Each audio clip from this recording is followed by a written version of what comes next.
And here we are, creating beyond calculation, beyond politics, beyond the big two. Welcome, Silverliners, to the wonderful world of Wednesday Wham. I'm your host, Dean Zachary, and tonight we got a boys club, kids. We got a boys club, so we can go crazy tonight. There's no Barb. Woo-hoo. Yeah, to rein us in, be the voice of reason. Right, exactly. You always said I look like a girl. Well, tonight you're one of the guys, Aaron. Tonight you get to take off the pink dress. Yes, that's right. Tonight we have Rob Davis, the paragon of pencils. We've got our superior skeptic, Aaron Humphreys, both wizards of wordplay, I'm happy to say, Rory Boyle and Scott Wakefield, who, by the way, I have to say, we got to brag on our boy Scott a little bit. He was interviewed on a regional radio program up in Western Buffalo. New York? Yep, in Buffalo. Up in Buffalo. So he got to give him creds for doing a great job. Very inspirational. He comported himself well and didn't stumble down into the abyss and embarrass us all. And he gave us a great plug, man. You gave us a great plug. You talked about Silverline. He wasn't just self-serving. There was some company, creators mentioned, and so it was wonderful. It was thank you to WBEN in Buffalo and David Bellavia for taking the time to have me on, because wait. Say it with your radio voice. And thank you to WBEN Buffalo and David Bellavia for their time today, having me on the radio. It was great. It was awesome, dude. It was so cool.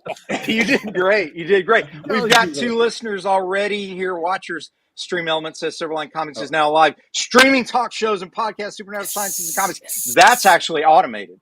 But we have James Davis there. Isn't that great? We have James Davis saying, "Hello, everyone," and I love this snake. Davis. That's not Snake Plissken. That's actually Kurt Russell in The from Thing. The Thing. Yes. Isn't that awesome? Such a great movie. I know, right? Such a great movie. So speaking of science fiction movies, we're going to be talking tonight about what I like to call supernatural sciences, which, just to summarize for everyone, I know, I'll take too long, but I'll try to make it brief. What I do here is try to make the complex a little bit more understandable. Here we go. When you take science fiction, it can get really complicated. It can get really cold. It can get really in the weeds, so to speak.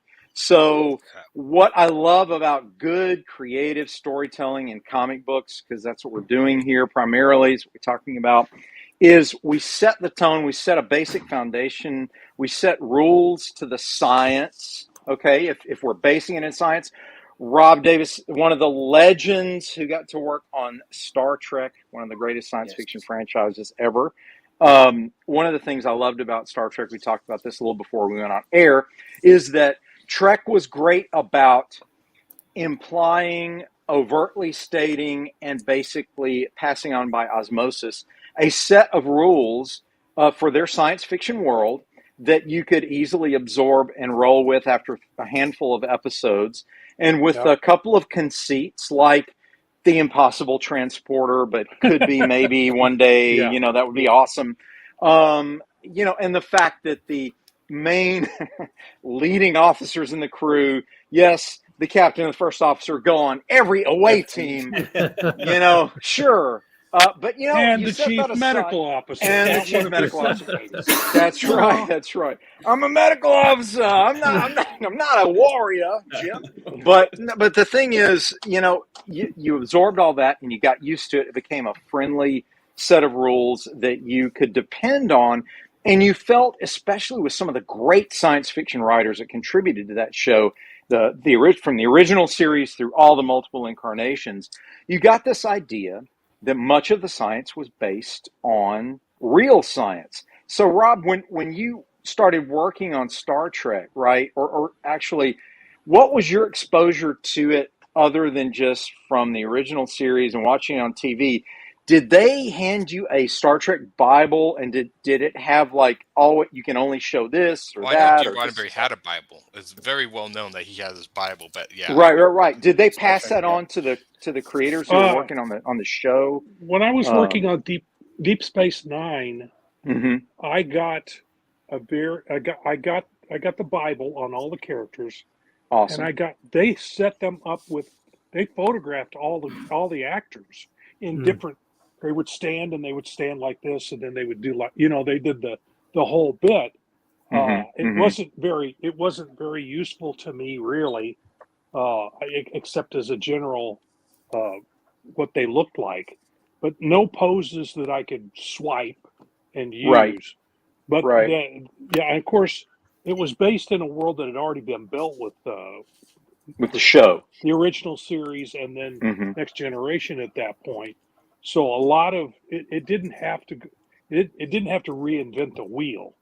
But the only weird thing that they threw in was the aliens that were inside the wormhole. And I just read an article on somebody speaking about that, and they never really got their heads wrapped around that properly, because they talked about how those aliens lived outside linear time. Okay. While that's a concept, that's a pretty good concept, but in order to make it work in episodic TV, where this week we're going to tell this story, and this week we're going to tell another story, where it's in a linear world, how do you bring a nonlinear alien into that and make it work and make it sensible? You can't. So they did it pretty well in the first episode, but after that it got real wishy-washy and weird. So, well, is it fair to say Deep Space Nine is weird? Is it fair to say that in Deep Space Nine and in Star Trek in general, that some of the time travel issues muddled the water, so to speak, and sort of got a little bit more fantasy and away from science fiction? It sort of strained the limits of believability. Deep Space Nine too. Well, I'm sorry, I didn't want to get off your believability, but Deep Space Nine got into the spiritual stuff too a little. I know Star Trek does that a lot, but Deep Space Nine had that kind of weird. Well, the Bajorans. Cisco was. Those, the aliens that were on the closest planet to Deep Space Nine itself, the space station, where it was Bajor, and of course the people were called Bajorans. And they had a religion based on the aliens who lived inside the wormhole. Which made some sense. If it's a nonlinear being and they have interactions with them, they're going to be able to prophesy what's going to happen in the future and talk about what's happened in the past all at once, because they supposedly lived throughout time. They understood all of time, and and I don't think we human beings could really get a full grasp of what that would be like, because we live linearly. So correct. It didn't quite work. It didn't quite work, but what did work was the establishment of boundaries, right? So with science fiction, is it fair to say that the boundaries in Star Trek worked for you? It kept the believability angle healthy. And you're still talking to me about this. Okay, yeah. Just because you start us off with Star Trek. Yeah. The original series, they actually contacted scientists associated with NASA and the manned space program, and talked to them about was this possible? They would throw something at them and they'd say no, but this is possible.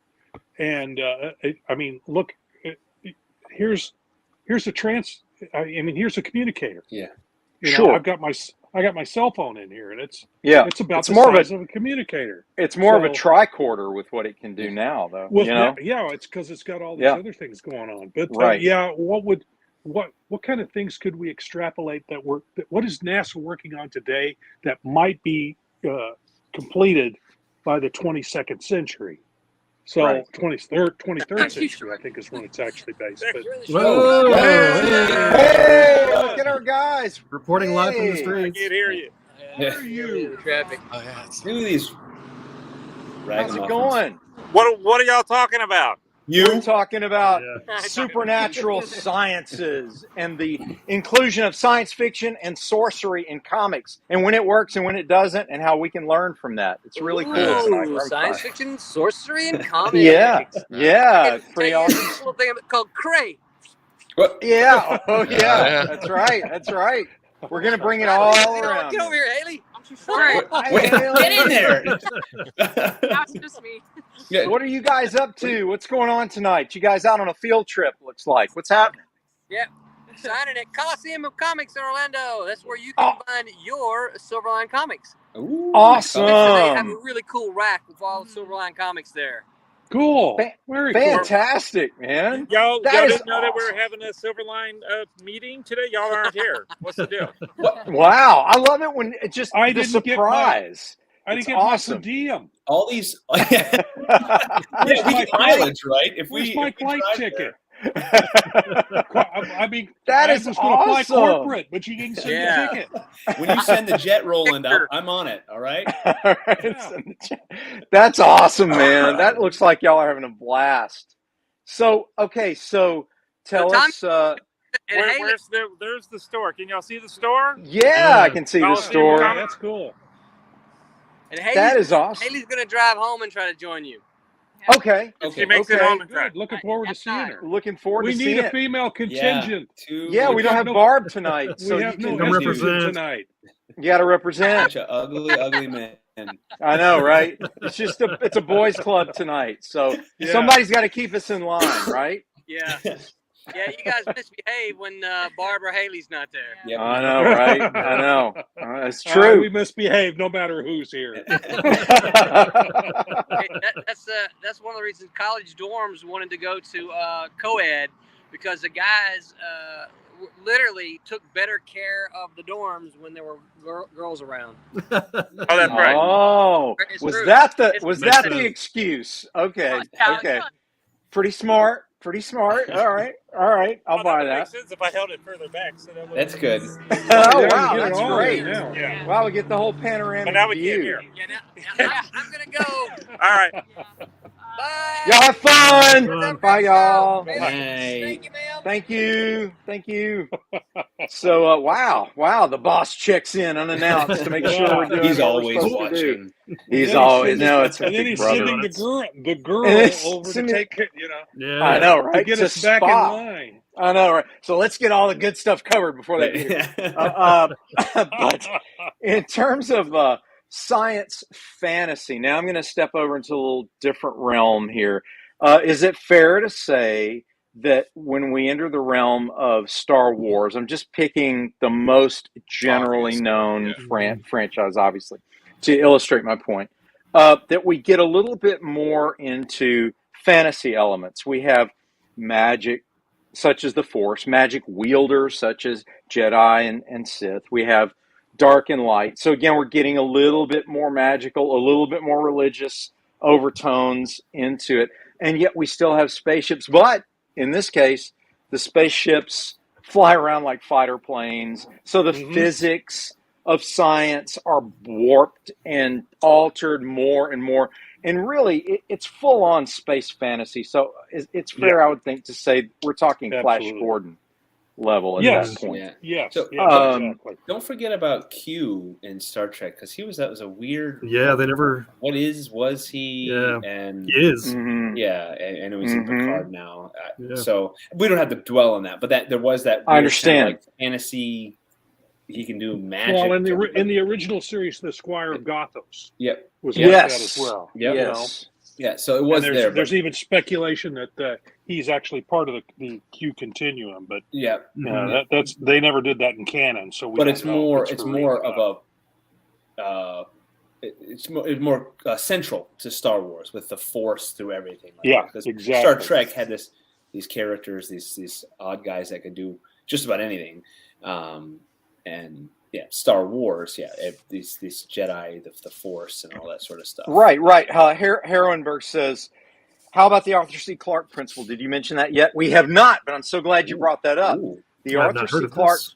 principle is that advanced science in certain levels is indiscernible from magic to the primitive mind, Okay. correct? So Right. the idea is that to us, a supreme intelligence visiting from outer space would seem like they were performing magic. And it makes a lot of sense, because if we showed our cell phones to someone who grew up not exposed to that, they would think we had trapped someone in a little, Right. little box, right? And they're A young talking to them. Connecticut Yankee in King Arthur's Court. King Arthur's Court, Yep. absolutely. So, what was wonderful about Arthur C. Clarke as well is that he anchored his material so deeply in his scientific knowledge that he could write almost anything and believe. Asimov was this way as well. Yeah. They anchored their material with such weight and gravitas, so to speak. Wow, I'm bringing in like Latin. That's getting too scary. So I'm gonna pull back a little bit. I don't want to go into real, academia here. But Aaron, talk to me about what sells it for you, whether it's science fiction, science fantasy, or sorcery and magic in a story. What sells it for you? What breaks it for you? I think fantasy. I usually like more surreal fantasy, never ending story, things of that nature. So sometimes that's more dream-like sequence stuff than any sort of basic laws. I do like systems. If they're gonna do magic, I do like systems. Like in either in some books it's like words evoke magic. Talismans for like Japanese magic. I do like a set system of, like, in other words, you can do kind of anything you want in magic, but there's limitations to how it's performed. Like you have to set up the spell or do something specific in order to execute it. I think magic is one of the things that needs limitation on it. Science to a degree too. I pretty much like, if we're going to split the two, I like science fiction when it's a little more based around the possibility of science. You may not be able to completely explain how it's working. Like the idea of like somebody actually harnessing the energy of a black hole. That would be beyond our even skill to understand. But the idea that you could do that if you're advanced enough is reality. Even a Star Trek, they went to a Dyson sphere. Now, even to build a Dyson sphere would be beyond humanity's scope. Starts with the vacuums, though, right? It does. It does start with the vacuum. So there's starts like with vacuum cleaner. Spaceballs, the big one with the vacuum. Foundational. Foundational. But it's one of those things. Like, I think I usually like science if it's possible to do it. Then I'm okay with it. It's sometimes where it's like, as dumb as it is when they have sound in space. Star Wars, I gave whatever. But when they put sound in space, and sometimes like, okay, that's just not possible because of the vacuum. So there's certain things, like even science fiction, where they kind of break it a little bit. I'm like, okay, some things like Star Wars, yeah, okay. What about 2001, where Kubrick brilliantly used classical music to sort of turn the slow movement of actual spaceships into a ballet? It turned it into a ballet. It was beautiful. Exactly. And I think, and not only, I think it was 2001, 2010, there were certain scenes. I think there's one where he's like going across the tether between stations, and it was completely silent. The silence is what created the tension. Yes. You can use silence effectively. You don't always need music. And I think the other thing too is I do think if you do follow science, especially if you're doing interstellar travel, it makes the area more dangerous. If you cannot hear in space, that feels foreign to people because you're taking away one of their senses. It adds a heighten of danger to it.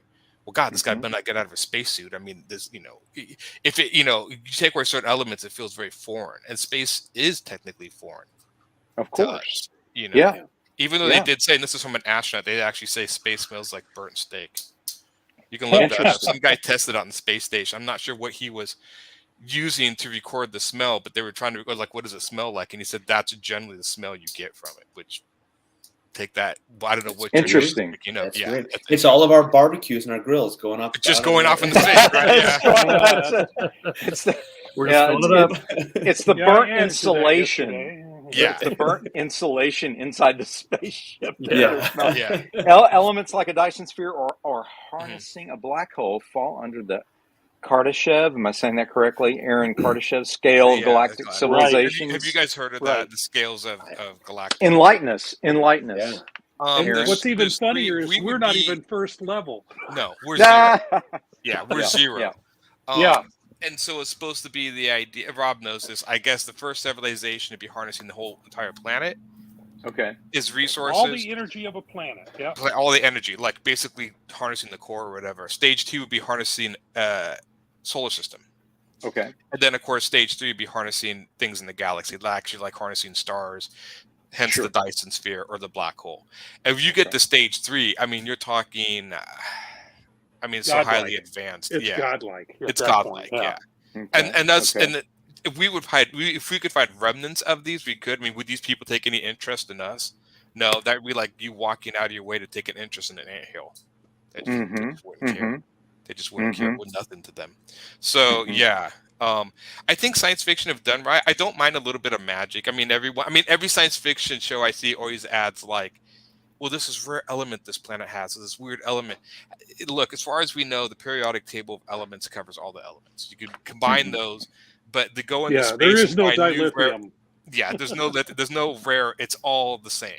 So that's when you start going like, even when they were talking about the idea of doing in the spice, that breaks up a little bit because there's no such thing as the spice. Maybe there's a combination of something, but then again, that's fine. But then I mean, they also have this sort of quasi magic, even though it's harnessing of the abilities. They do. Dune falls a little closer on the spectrum to realistic Star Wars. Yeah, a little bit, because again, you have specially skilled individuals with self-discipline tapping into an invisible force that allows them to do superior things. Right. So again, you got a little bit of that going on, which is very Jedi-like, and you got expansion of consciousness, and you got folding space with guild navigators and all that.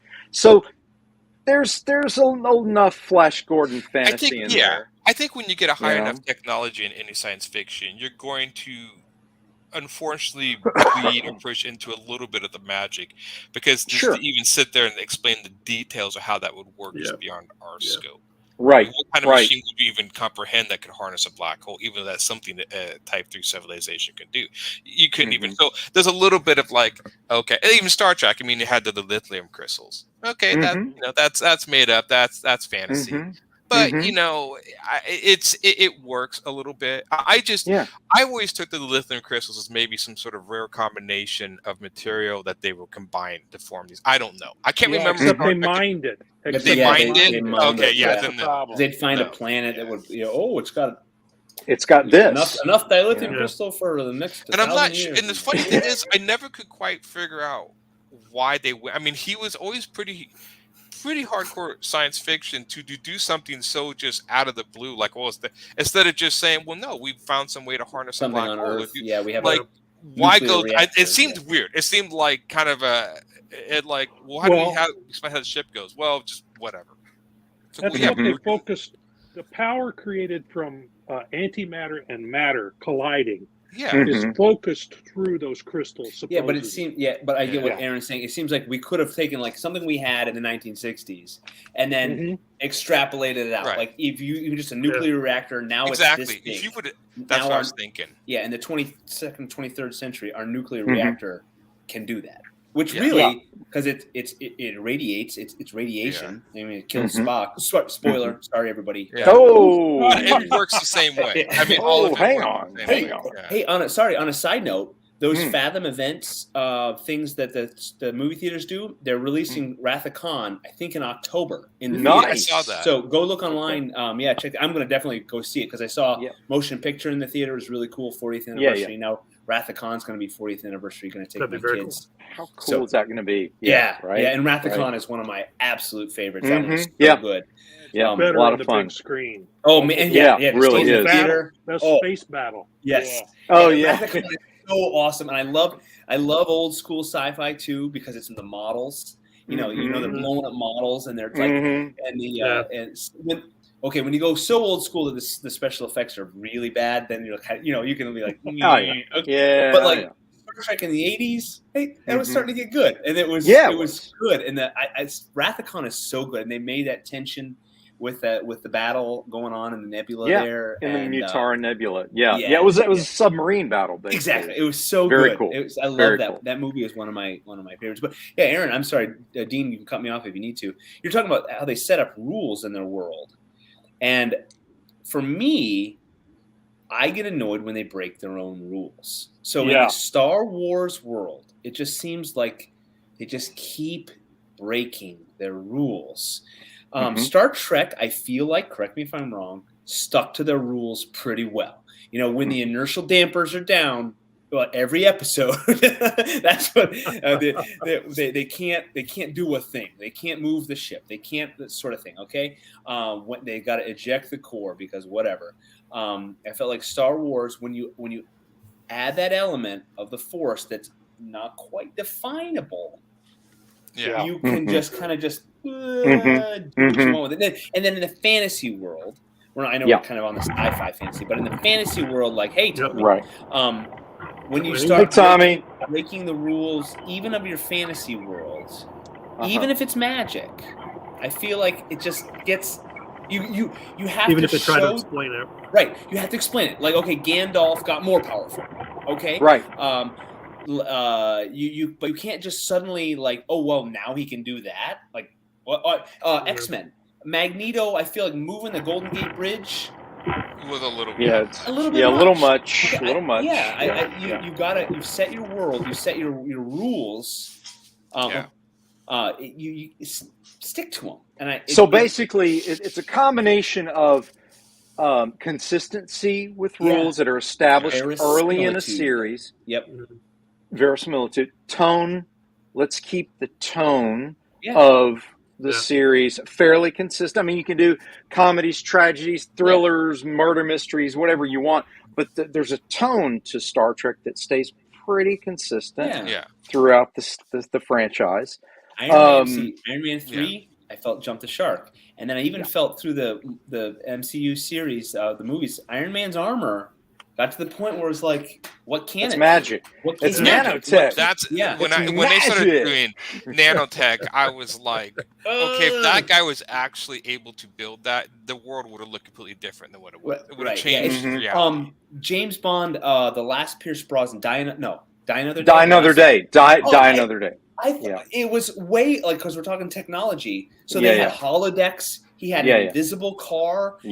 Okay, it's James Bond, but he was always on a cutting edge. Cheesy out the wazoo.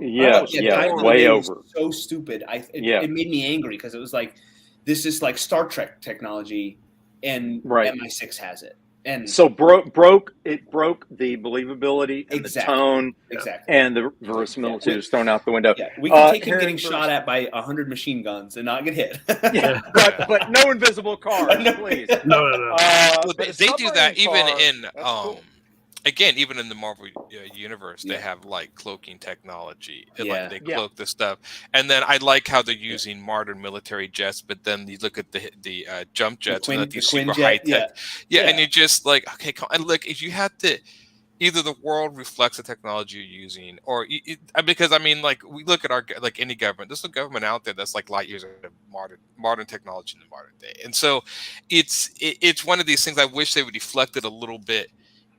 But they just like no, all the superheroes have this crazy stuff. I mean, and the funny thing is the nanotechnology stuff. They use nanotechnology to, I think they almost break it. Like they're always using it to like build mass. Like they'll just add mass to something. It's like, where's this guy getting this mass? It's like, oh, we'll just make it. It's like, no. It would take. I mean, if he was building a huge hand cannon on his arm like Iron Man, it would take the mass off his legs. It'd have to be the whole. Where is it coming from? Where's the end? They just do this stuff. Just because he makes a big thruster doesn't mean he can have all the propulsion to. Yeah. Right. Well, now we're also getting into Ant-Man and Giant Man. Wow. Okay. Where does the mask? Where does the mask go? I always wondered that too. And where does the mask come from when he gets huge? Yeah, and not to mention the fact, like, again, the force of that Bucky's arm. I'm sorry, that's a whole conversation. Bucky with a punch with the force of his arm, he would fly backwards. He would fly up, but he would have to have mass enough to stop the force. Anyways, all right. Well, even the same thing as thank you, Rory. A Giant Man. If Giant Man was actually to grow as big as he did, his body would literally just collapse under its own weight. Right. He would just turn into a pile of broken bones or whatever. Right. It's just too massive for it, unless he's finding some way to restructure the bones.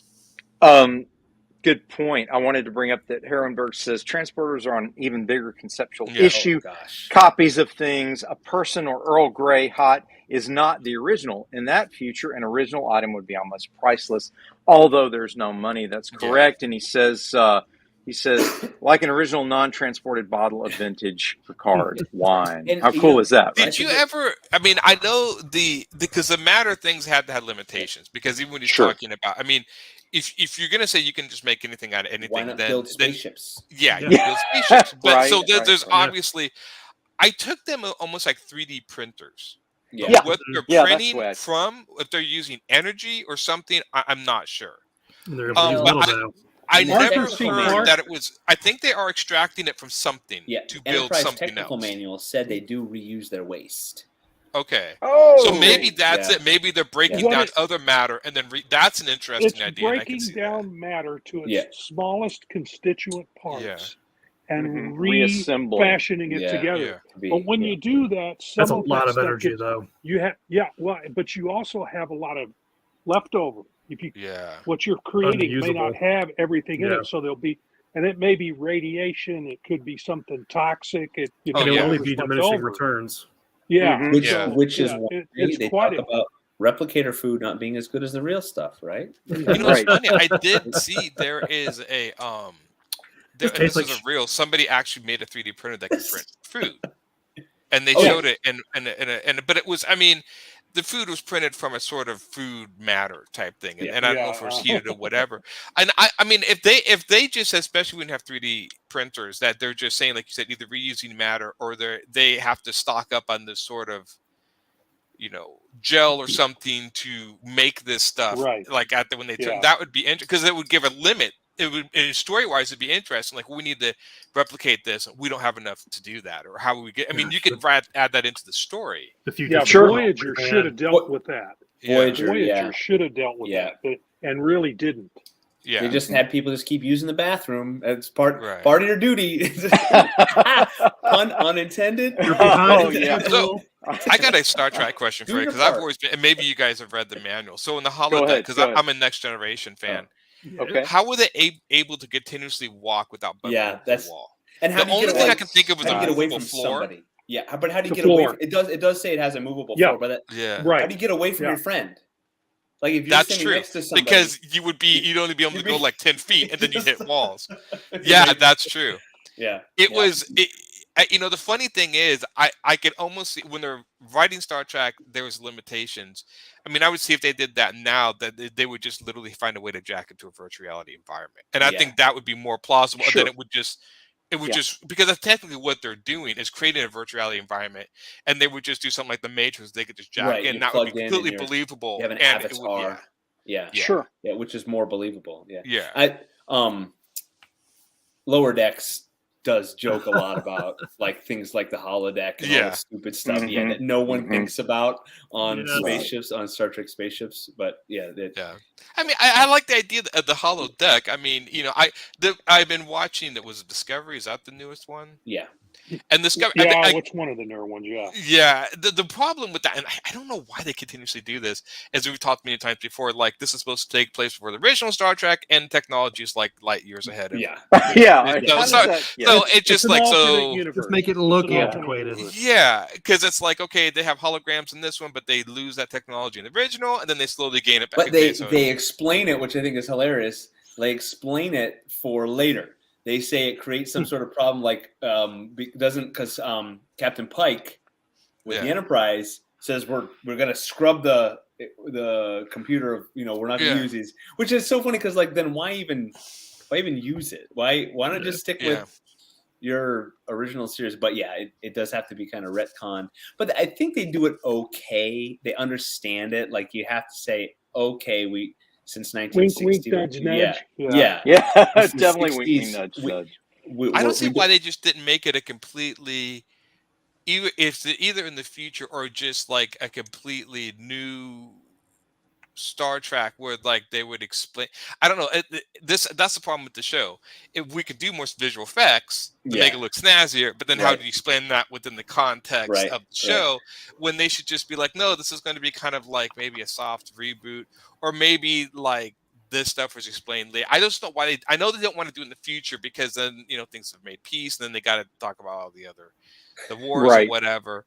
Yeah, it gets to be a little more academic and theoretical politically, I think, if you go too far in the future. So they wanted some primitive action, so to speak. The thing about it, though, is, Aaron, I've heard rumors that there's supposedly some cataclysmic event that brings everybody back down to a more primitive level, and they have to kind of start from scratch. So between Discovery and Captain Pike and Kirk, there's going to be something. They lose touch screens and have to go to switches. Yeah. Well, they did that in the throttle cable between the bridge and the They did that because I remember hearing in Dune, it was like an artificial intelligence, and so they had to go. They had to go back in technology in order to survive. But then again, the problem with that, if there is a cataclysm, then you're like, well, then why didn't the original Kirk ever mention that? Like, you think they would have mentioned it at one time in the show?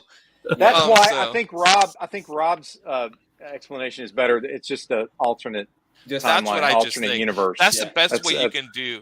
That's the best you can do with it.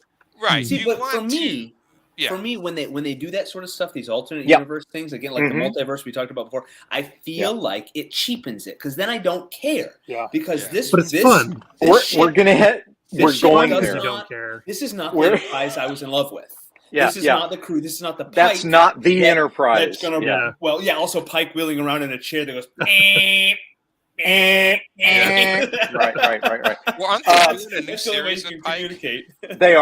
They are. I've been told here by Herrenberg says The Expanse is by far the best applied hard sci-fi ever filmed. Mm-hmm. Definitely expound on that when you get to it. Okay, so who has seen The Expanse, and anyone want to expound? Sorry, I've seen a little bit of it, and it just wasn't my thing. Tim TK loves it. Yeah. Okay. Our Tuesday night show host, he loves the show. The Expanse, I think. Okay. So, strangely enough, a lot of science fiction television gets kind of boring to me, and not with the portrayal. Like they get it, just I don't know. They always like I've been watching Raised by Wolves, and I'm like, okay, this is Ridley Scott, and of course all the androids bleed white, like just like an alien, so it's the alien android. Sure. But it's like eventually as you're going through, it's like one of the androids gets pregnant. I'm like, who didn't see that coming? Because it's kind of like logical stuff. It's like they're always and I think that's my, and of course the whole series is just them on this planet and like running around, getting into trouble, doing stuff. And I think science fiction to me has always worked better in short format. Short form? Yeah. Because then it just becomes either a sitcom or a drama. Exactly. With weird outfits. Yeah. Because they do the same stuff. It's a period piece. We fall in love. We have a baby. But we do it on an exotic planet. I mean, I would love it if they mixed fantasy in that and had like this quest that put the idea of a quest into like so they're setting off the like Destroy the Ring and Lord of the Rings. What if they did that in a space drama? What was these crew on a ship going out on this quest to find it, which they kind of did Babylon that in Battlestar Galactica. Mm-hmm. And Babylon, Galactica, Babylon 5.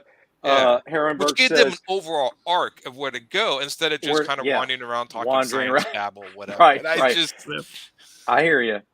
He says, for example, they use rail guns, which work on momentum, not lasers or blasters. Yeah. That's a good point too. I like when weapons are based more on hard physics rather than theoretical, or things that we can feel, you can see, and they move, and that sort of thing. He also says, I'd be kind of curious to hear they use rail guns in The Expanse, like hand rail guns. Yes. Or are they talking about rail guns because you have rail guns now, but they're usually a few miles long.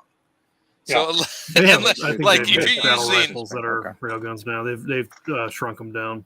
Yeah, because the only thing I can think of how to do is that you would just basically, if it's a mass driver, my idea was that, and I don't know if this is how they're actually doing it, Rory. They're just basically would be spinning the mass in a cylinder, and then as it picks up enough speed, they just release it into the actual barrel to be ejected. The mass drivers on the I think they still have a projectile. the Atom Smashers are mass drivers. Yeah. Mm-hmm. but you need that room for it to pick up speed. So you'd have to have something, and I could, The long barrel. yeah, I could see that working, but I could not see it being a rapid fire because you would have to have it pick up speed unless you're firing it while the other one is spinning. I mean, at least with ballistic, it's instant explosion. But So we with need railgun, a new Gatling gun. We're good. Yeah. Yep. So is it possible to make a spaceship? Okay, that makes sense. Yeah. A sci-fi movie with real physics? Because would it just become boring? Would reality just be like? Would it be like NASA International Space Station? Because it would always break. Yeah, you're right. It would always break. It'd be much more dangerous. Yeah. Well, they've done realistic NASA adventures. That are documentary style of actual adventure. Gravity. Right. If you got to like Star Trek level again, that has to become theoretical because it has to become theoretical. Right. That Point of Raised by Wolves is more mystical and theological. I'm still, which is weird because I'm trying to figure out in that show, is it use railguns as weapons on spaceship? Weapons on spaceships, logical. That's what. Where does one watch Raised by Wolves?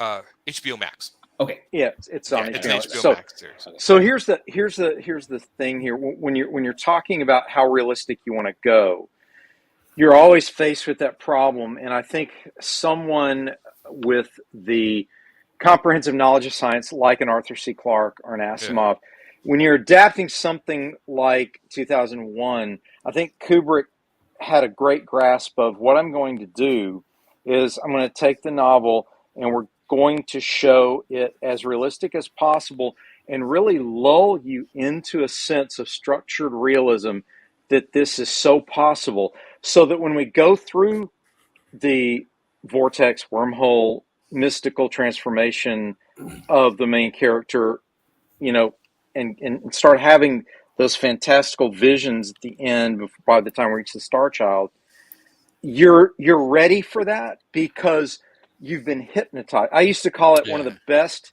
hypnotizing films you'll ever see because you're lulled into this sense of realism. Kubrick does a tremendous job with this, so that by the time we get into all the fantastical elements, you're in. You're in with the main character. Wow, he's going through some sort of transformation.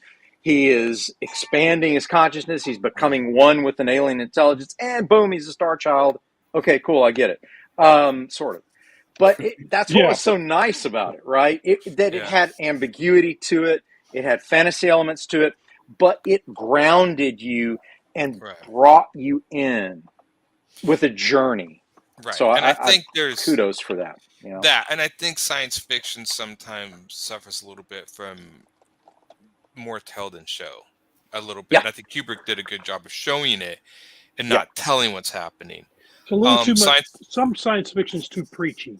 Yeah. And it's too expository too. Yeah. We don't need to know why all these things are working. I mean, because you just don't need to. The conceit there is we've reached this stage of technology. We can do this. Like, for example, Alien, the first film. It has a gritty realism to it. Yeah, okay, it's got DOS computers, blah, blah, whatever. Which you could actually almost see working. Because, I mean, the funny thing is, not to interrupt you really quick, but go ahead. You look at DOS and you're like, well, yeah, it's DOS, but I'm thinking, but if this is a cheap-ass mining company, they might just give them the base computer do whatever, right? Your mechanic who has a computer with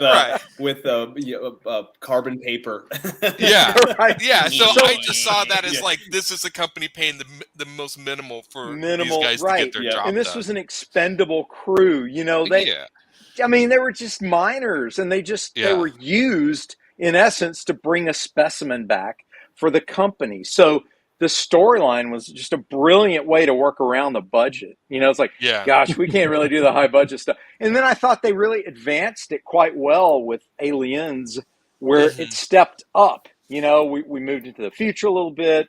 And we saw a little bit more of the alien life cycle.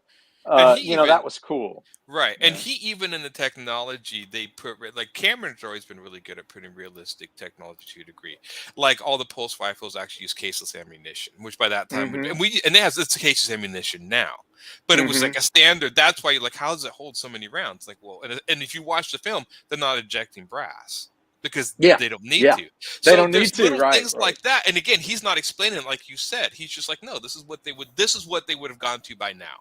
Yes. When And so- somebody gets in a car in a movie Yeah. and turns the key, they don't say, "I'm starting up the combustion engine." They just The turn it spark on. plugs are going to ignite the fuel and Right. make Yeah, the Although they yeah. might, if it's diesel, they might make say the car wait move for the forward. plugs to Right. glow. You Yeah, just yeah. turn We it on and go. gotta wait for the glow plugs. We're in The Minnesota. glow Right. plugs. That's diesel.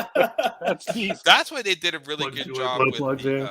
Minority Report. A lot of the technology, Yeah. and Yeah. Spielberg worked and researched a lot of like the six sticks was actually a concept developed because they were trying to figure out non-lethal ways of putting somebody down. Like police and six sticks were an idea of Right. causing involuntary vomiting or spasms. Other Mhm. things on there, it was Okay. interesting, but the magnetic car rail thing, they said, we can do that now. Yeah, the maglev stuff. Yeah, they said Yeah. because that's futuristic. No, we could do it now, but no one's going to pay for that. The gas companies won't let that happen. Right. I think yes. But Wait, it's wait, like it- that technology is feasible even now. Sure, of course. So, of which course. I thought, okay, that's kind of interesting. So it was kind of cool Mhm. when he looked at what's feasible now and said, well, we can kind of combine this world like Mhm. that. And I think when Spielberg and Cameron have done good jobs in their. Christopher Nolan has actually done a good job of some of his ones of showing like technology. It's like it's starting to change a little bit here and there. They even did that kind of well in the movie, the Wolverine, the Logan movie, when you actually had like the Ben automated Logan? trucks on the freeway. Yeah. The one like you had like trucks driving themselves in the freeway. Where you could tell like, okay, this is a little bit in the future, but we're still within maybe 25 years. Right. What it is. So I thought, okay, that's kind of interesting. There's a little bit of like science fiction stuff, but just enough to say not too far, but things have changed a bit. And I thought that was really, and they never explained that. I think they explained like the trucks are automated or driving, but they just kind of showed them. And there's a few other things they did in that one. I'm like, okay, that to me, like you said, they're not explaining it, just saying, look, it's really just kind of there, Right. just Right. add this realism. Yeah, I like that. It's really a shame they never filmed 2061, 3000. Yeah, we never get to see the Europens. How we are. Yeah, it is a shame. The other Arthur C. Clarke I always thought would make a great high budget film was Childhood's End. Have you guys ever read that? It's a brilliant book. Now, I thought nobody liked 2010. I know it wasn't Kubrick or No, I somebody liked else it. who directed it. No, I liked it fine. Yeah, Yeah, it's fine. I am a It's fine. huge fan of 2001. It Yeah. is my favorite film. Is it My your favorite favorite? Really? film. Is it? My, Wow. My friend had that his It's favorite the- film too, Nathan. Yeah. That's It, Yeah. I Wow, it that's is my amazing. favorite film. and there's some It's shows that even tried to do. I mean, strangely enough, there was one that was half fantasy, half realism. That was the original Mhm. Black Hole by Disney. If you watch that, there was they would actually show weightlessness, and they would kind of go into some of the ideas. This would be like in space, and then they have lasers and stuff like and like big. Yeah. So and so at And the that goofy time, robots and right? They were on the assumption Right. black holes would take you through time and space. Of course, we know Mhm. obviously but there was I mean at the very end, I still ambiguous. I mean, the main character ends up in Maximilian in like a version of hell, and it's never Right. explained. Right. Did he Right. go to hell or is he on another planet? But I think it's kind of interesting. But that whole show, and apparently that show was made in response to Star Wars. That was Yeah, I think Disney wanted at that point something competitive because Yeah. Star Wars and Star Trek were doing very well in the late Yeah. 70s, and they needed something to throw in there. And it's considered, a pretty solid I Disney like it. sci-fi movie. You have to take into effect that there's a lot of science they didn't know. I mean, Of course, there's more things. yeah. I mean, that was the same thing when I watched the John Carter show. I mean, it's like, okay, this is mostly fantasy, but it's like, yeah, but back then, he was written what, 1912 or something like that. The original John Carter. Good question. Yeah. John Carter. When was John Carter written?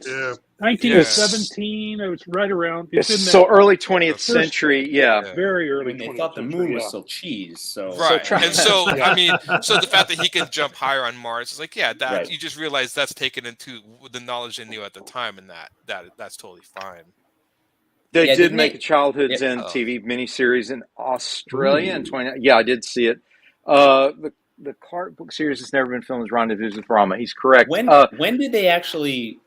When did we actually get something onto Mercury? Because didn't we think for the longest time that it was like a lush Mercury? Well, Mercury doesn't rotate on its planet. axis, so there's always a face facing the sun, which is almost like Well, it rotates, on but it fire. rotates at the same speed that it goes around. Right, like it does. Okay, because one We side see is always this. facing the sun and one side is facing away. So one side is literally frozen, and one side is literally boiling. You could boil Yeah. lead, I think, or Just something. like the moon is over the Earth. Right. Yeah, It's it's just just so. it's So just funny to think rotationally like locked. in the grand scheme Yes, of our that's it. knowledge, it was very recent that we actually learned what Mercury was actually like. We thought it was this lush jungle planet or something that it was clouds and a greenhouse and all this. And Are you talking about Venus or Mercury? Venus? I'm sorry. Venus. You're talking about Venus. Venus. Yeah, and Venus. Russia It's a did toxic send the atmosphere. probe. Yes, Yeah, that one's like you can find sulfuric photos. acid. There was a probe that did land on Venus. That was Russia, and it lasted 5 minutes before it was, I think, fried. Because there's a picture of the ground. There's a snapshot of the ground of Venus. Yeah. You can find. That's the only thing it sent back. Then it was just destroyed. Yes. Yeah, it tried. Yeah. Is that the probe that they also the lens cap came off for the camera because it was supposed to like a diamond lens camera and it was supposed to try to scoop up. I remember hearing one of the probes. It was trying to scoop up a sample, but the lens cap landed and it just hit the lens cap and couldn't scoop any That soil. might have been it. I'm Love. not sure. Yeah. But I know Yeah. it didn't last, and this was done. Oh God, 80s or so. It's a while ago, and there's been, Actually 70s, I think, but somewhere in there. We want to go back to Venus. They're planning something to actually go into the atmosphere of Venus, and this is something they're looking into. I don't know if it's going to land, but they want to do atmosphere. Because they think any life forms that might be at Venus would have to be alive in the atmosphere. In the atmosphere, that's what they're testing and looking for. Yeah, exactly. Because it was covered, they thought it was covered in clouds. Well, that's why it got the name Venus. It was most beautiful, so they thought it was actual paradise. Yeah, and then of course later after they named it Venus, they found out like no, this is like the most hellish planet in the solar system underneath the clouds. Which makes it a perfect name, right? Venus, right? Goddess of love, and then you find out, run away. Because I think she was married to the god of war, so that kind of my astronomy of course teacher. She's a blonde. right. My astronomy teacher explained in college explained the moon's 1-to-1 rotation to revolution ratio, and he said that's perfect if you're ever in a knife fight because you want to be turning at the same rate you're rotating. Okay, nice. We're playing knife fight. Knife fight and moon.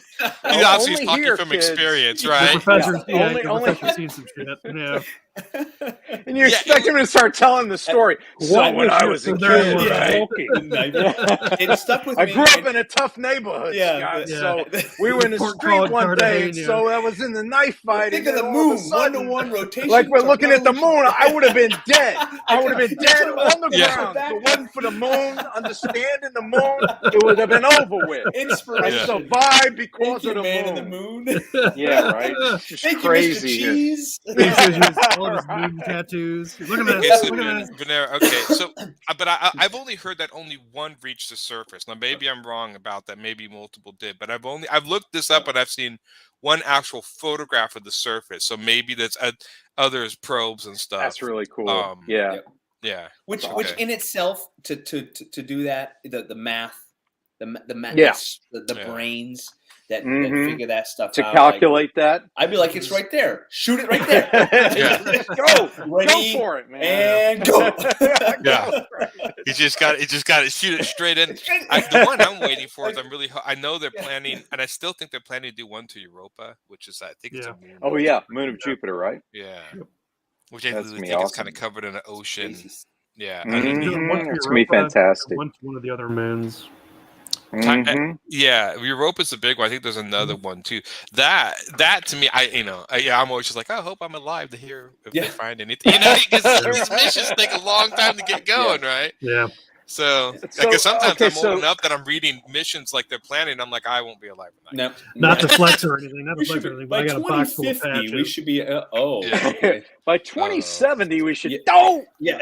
I'm gonna be dead. Yeah. So it's over unless they find a way to clone and transfer consciousness. Who knows? That, yeah. I don't know. We'll be heads in jars, Futurama right, style. we'll be heads in jars With President Nixon. I think my favorite is they put the Beastie Boys on there. That was my favorite. Isn't that great? Isn't that fantastic? Boy. Okay, so now comes the time where we want to get into the pop culture stuff, as we haven't already. The entire pop culture thing. But I wanted to talk specifically about, in the Marvel Universe, the cinematic films, and then we'll do the DC Universe as well. What has worked and what hasn't worked, blending magic and science. Go, Aaron. What do you think? Let's start with Marvel. What hasn't worked for you besides the entire Marvel Cinematic Universe? But I mean, can't be that general. But to pick a film like, for example, have you seen Spider-Man?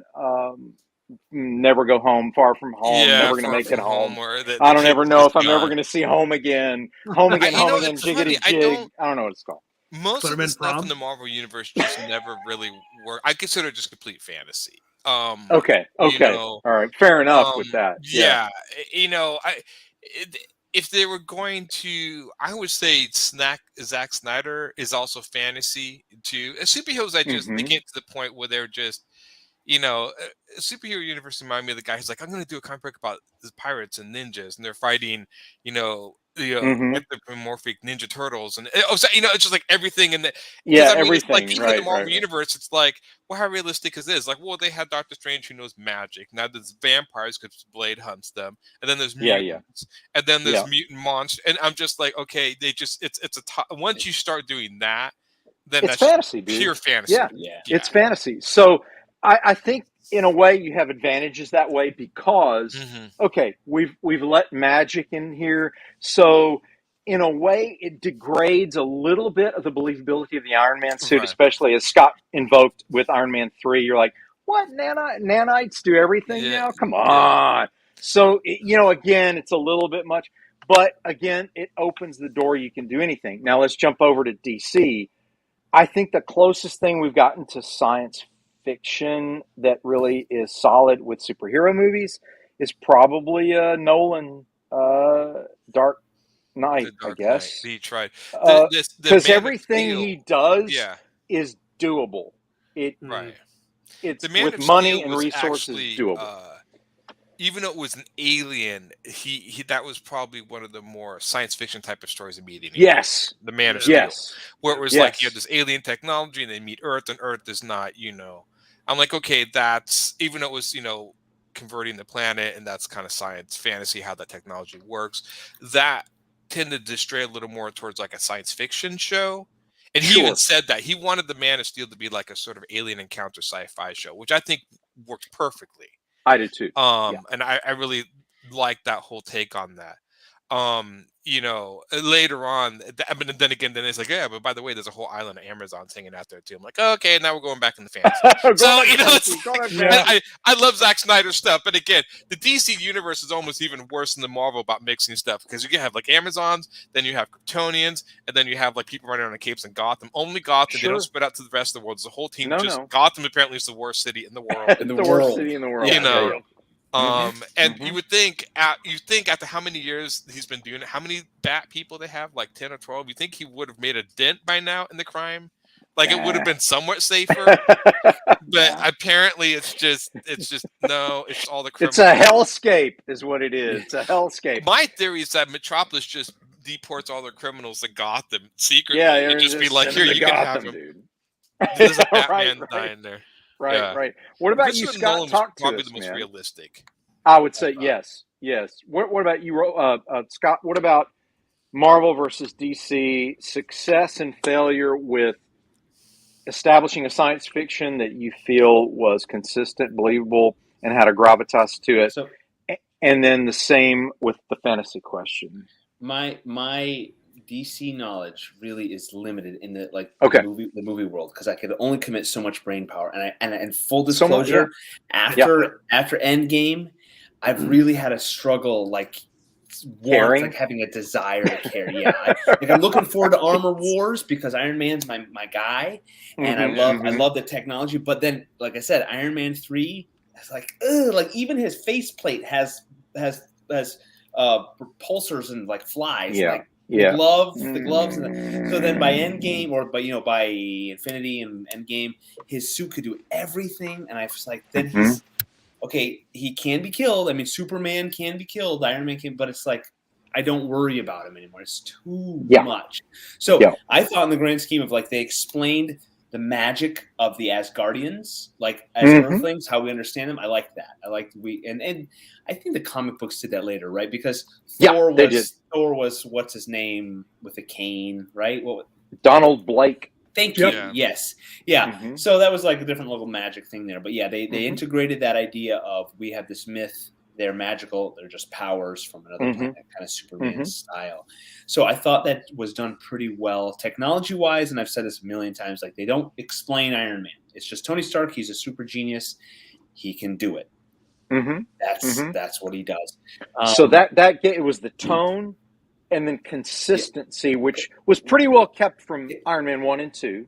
And then, and then I just felt like it just got out of control. Spiraled out. But and like Aaron said, too, all the tech that Tony creates and that S.H.I.E.L.D. creates, and it's like it's just if you don't reach a limit, there's no drama. Right. Good call, Rory. Good call, man. Yeah, you don't care anymore. You don't like. Yeah. Okay, and now Spider-Man has an Iron Man suit. I always wondered that too. How come just give everybody a freaking Iron Man suit? Yeah, right. Yeah, I know. I understand he gives that up at the end of the latest movie. So did you see the latest one, Scott? The latest. Did you see? Nobody's home. Can't get home ever. Does, yeah. Spider-Man Home Alone. Nobody home alone. Spider-Man, I can't ever get home ever in the world. I'm stuck out here. It's never going to happen. What about you, Rory? I haven't heard from you tonight. I want to give you the platform here. Successes, failures, good science fiction, bad science fiction, good fantasy, bad fantasy. What does that mean to you, and how do we avoid doing the bad versions? I think to avoid the bad versions, you can't explain too much, because if you explain it too much and you drill down into it, magic becomes science. So then it takes the magic away. Right? You take away all the mystery out of life. And it becomes science fiction. I think not explaining the traditional sense of magic is that things happen, and we know that they happen. We don't know how they happen, and that's what magic is. And then, like in a fantasy setting, you have low magic, high magic. You know, you can do amazing things. You could do just like bare minimal things. I think that's a fun distinction. Like I was talking to some friends about starting a D&D game, just low magic. Like low magic is so much more. Magic. Why is that so much more fun? Right? Because you have to think more. There's risk. You have to adapt to a situation. Yep, risk is huge. Yes, which drives drama, right? And I don't like when, let's say, it's a love-hate when Star Wars, the whole midichlorian thing. Gosh, that's a tangent we could go on for another hour. And then all the novels that came out of that. And they got super scientific about it. It's like, it just killed the magic, didn't it? Yeah, you just killed the magic. But then the magic went to, and I haven't seen probably the last 2 Star Wars movies, but from what I've understood, everything they go like the Force can do everything. You're not missing anything. Right. Yeah. And then if it's everything, then it's nothing. Yeah. And because then you ask, well, why the crap did he do that back? Like if he could have done that, what? Why didn't he? Right. Yeah. Why didn't he do it? Hey, then? Luke, just grow a new hand. Right. Just grow. Well, that was easy. Yeah. So, wow. Okay. Cool. Well, that's a classic example of like the sci-fi world breaking their own rules. Yeah. You know? Yes. But they made them gods, and I always liked it when the Jedi were powerful but had very strict limits. Right. Absolutely. And I would say it's not moral limits, physical. Yeah. There was a few things even in the prequels that were written by Lucas that they did. Like I was a little fuzzy on the super speed at the very beginning when they're fighting the droids. They'll use it in one scene. It's right when they come across the ship in the Phantom Menace, and then they go like, "We need to move," and they ran really fast. Oh yeah, And I never figured out why they never used that again. Right. That's super beneficial all the time. Yeah, because, and I was a little fuzzy. I'm like, well, if like they can move that fast, so when they're fighting, then obviously if they could do that, then their lightsaber swings would be just like almost It's because just like it's you their couldn't see force it. meter bar went. Yeah, or something. So there was a few Mhm. things even in those that he did where I'm like, okay, that like Yeah. if they can move at superhuman speeds, even for bursts, Yeah. then they would use that as some sort of like moving their arms, swinging a lightsaber, and they never did that Mhm. again. So I'm like, okay, Right. the jumping and levitating, that was fine. That was in the fact that they can use. I just assumed they're using telekinesis as some ability to boost themselves or throw themselves. If they Sure. did the hallway set instead of super speed and did it like they could like jump down the hall, like the jumping, that would have worked for me. But they showed a blur, like they were moving fast. And so there was one other thing he did in it that kind of I was like, well, that's weird. He never did that again. The Metachlorian thing is weird. Now my understanding from the movie, and I've talked to people about this, is they always said Metachlorian creates the Force. I never got that. When I remember, I don't think that's. Yeah. that's not what he said. He said the No. Metachlorian just the more you have, it's this Right, the parasite more that communicates with the connected Force, you and the more are. you have, the more Yeah. you can harness the Force. Which I was like, okay, it's Because the a force is cliche. everywhere. Yeah, it's a cliche to count, to be able to say like this kid's powerful. I took it as that. But a lot of people said no. They said the Metachlorian makes the Force. I'm like, no. I listened to that. I went back and listened to that scene very No. carefully, and he never said that. Nope. No. No. So it's That's still right. kept the Force is still mystical. It's just the Metachlorians are able to communicate more with the Force, and I'm like, okay, I can see that in a weird way. I mean, So are Yoda's race midichlorians is more. alive? Well, yeah, the Yoda's race is more force sensitive than other races, so I can see like this parasitic alien is more force sensitive than anything, and I'm like, okay, that kind of worked in line, but people just took like, no, he said the whole thing makes the Force. I'm like, I never got that. That's not Aaron, what I got from that scene. Have you read any of the Timothy Zahn novels that were written No. right after? Okay, Did he expand more on that?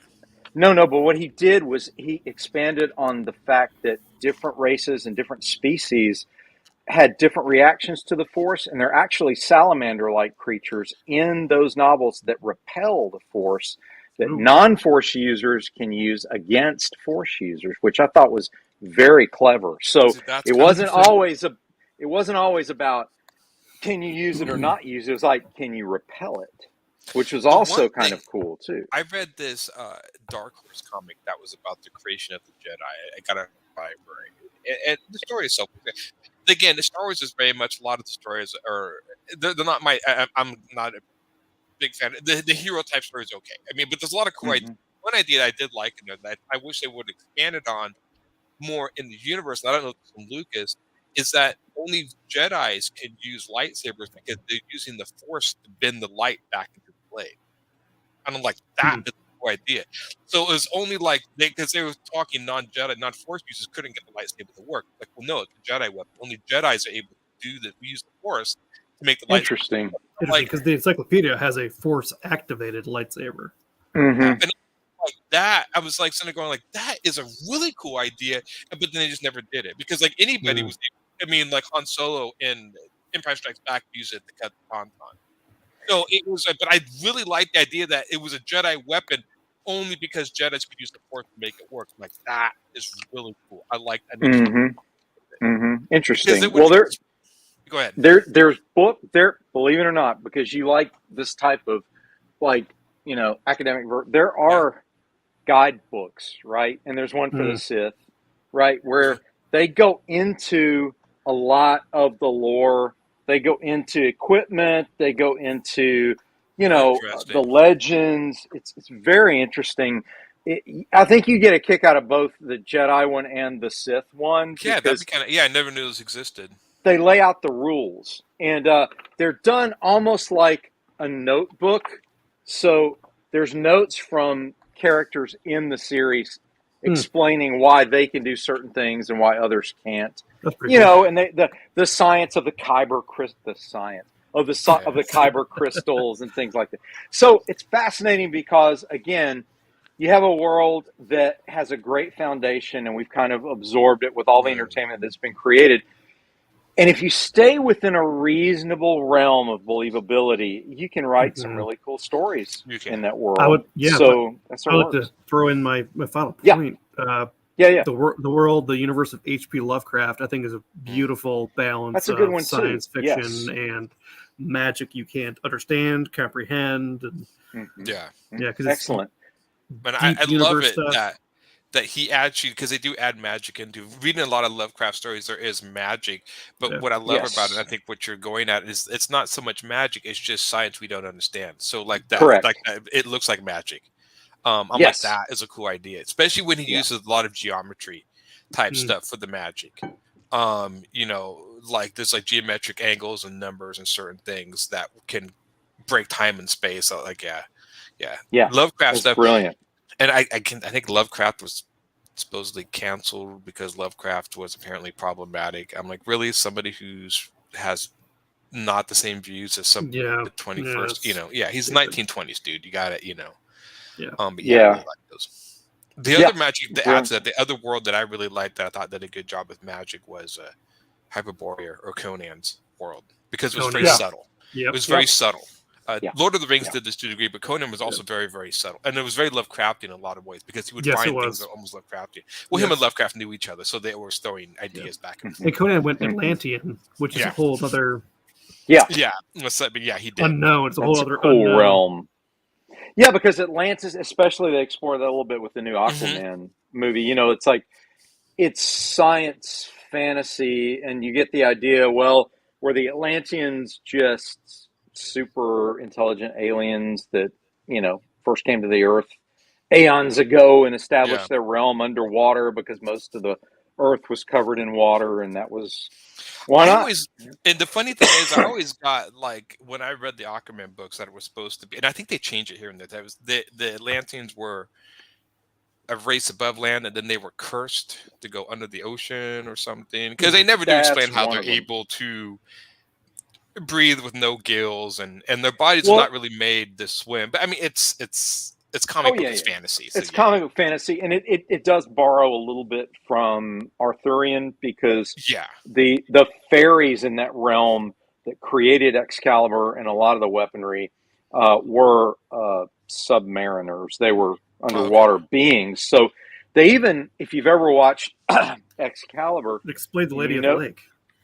Yeah, explains the Lady of the Lake. It also explains how one of the reasons Lancelot was so undefeatable, not just that he was such a good fighter, but also, you look at his armor, it's got fins on it. The implication was that he got his armor from the Fae, or the fairy folk. So, the one thing I really liked how he did in the director's cut of Justice League is how he did the Atlanteans. I really liked the idea that he parted the water so they can talk. I thought that was cool. Yes, and the water, they would click. They would click, click, click, click, and I'm like, that's cool. And then they did the Aquaman move, and they're all talking. I'm like, okay, that's dumb again. In the movie, but that idea, it's like you had it, that sort of clicking on the water, like whale songs. That was the only, and then. Yeah, and then the Aquaman movie was like, oh, I'm talking. Did you ever? Somebody actually did a trailer when they first did a trailer, the original Aquaman. Somebody actually, for fun, just did a trailer of like what it should sound like, and everyone on the water was like, it was hilarious. And you might be able to still find it. I'm like, yeah, that's what would happen. But I did like that idea that it was almost like they were cursed because they couldn't talk in the water. They'd have to spread the water to talk in air. And then when the water was back, they would use a clicking sound. I'm like, okay, that's a really cool idea. I like that. Yeah, I think I think Snyder had a little more thought out in Atlanta and how it would work. Like, how would this work? Than the other stuff. Has everyone seen work underwater? Have you seen it yet, Scott? The 4-hour epic Justice League. It's an investment of time, but as Rory's saying, it's really good. Oh, Rory liked it. Yeah. Well, that's for some people that sends it right over over the edge. Rob, who's your favorite? Who's your favorite sorcerer in comic books? Go. Not Merlin. Ooh, that's tough. You must choose. You must choose wisely. early Doctor Strange. Nice, good choice. While Good choice. while Steve Ditko was still doing him, Uh-huh. because I think his followed certain rules and followed them fairly closely. But once he left, then and other creators got a hold of it. And they started doing other weird. I stopped reading it after that. But I think the early Doctor Strange stuff really, and the imagery that Steve Ditko used made it very otherworldly and Yes. feel like we're opening into another dimension or opening into another existence. And that's how Ditko. That's how the magic worked. Yes, Ditko did a wonderful job with just the world, and the first Doctor Strange movie touched on the Ditko influence quite well. I thought. Yeah, some parts of it really felt like Ditko work. So yes, I was in the movie theater going, "All right, yeah, right. This is cool. Yeah. The dark dimension. This is awesome. Yeah, it's Ditko. I'm trying to think of other weird Doctor Fate. Was it Dr. Fate? He's Dr. Fate's DC, but that's my favorite is Dr. Doom. I think. Okay, he's a good tragic figure. Yes, he's a sorcerer and a scientist, almost of equal level to Reed and the level of brilliance, in the Marvel U. And he's got that tragic man in the iron mask kind of story where he's a villain, but he's one of those villains that's written in some ways in a sympathetic fashion. To me, more so than Magneto is. I can understand Victor's motivations better than Magneto. Magneto, I'm just like, well, you escaped a Nazi death camp to become a Nazi? What's wrong with you? What's wrong with you? They make him way more powerful than he is. And they keep making him more powerful. It's just kind of dumb. But I'll always like Dr. Doom because Victor's just ruthless. He's a ruthless warlord. And that's what he is. He's like Vader, but you get the idea that there's still some humanity left. There's still some good in you somewhere, deep down, right? Somewhere, and that, there were all that episodes armor. where there were stories, especially when Kirby was still essentially plotting them, where someone came along and tried. Right in the middle of one of Dr. Doom's, he's trying to get rid of the Fantastic Four, and somebody comes along and tries to interfere or to kill them himself, and he goes, "Oh no, I'm saving that for me. You're done." And he gets rid of the other guy, and the Fantastic Four get away. So there was. It's all. Dr. Doom is all about. It's me. So, he's the ego character, and the id combined.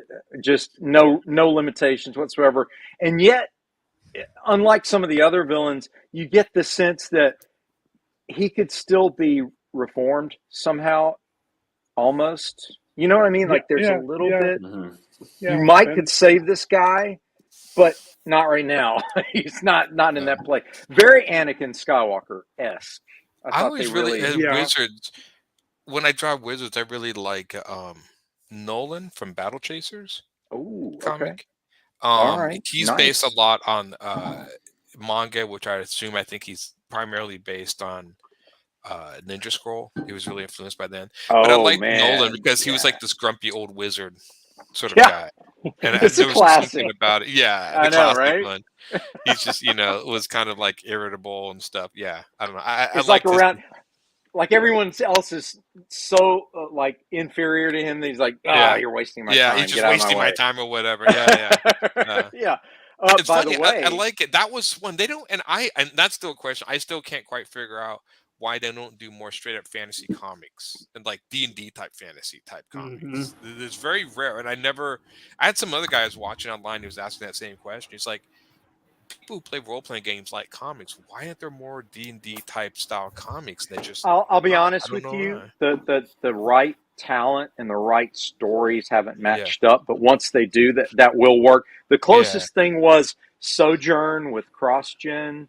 They did a pretty solid story. Yeah, that was good. Bone actually converged on the idea of D&D, even though it was cartoon. There was still a lot of sort of wizards and stuff in that story. There's fantasy elements involved. Fantasy elements, right? I wanted to say, Aaron, just so you know, It's on the schedule.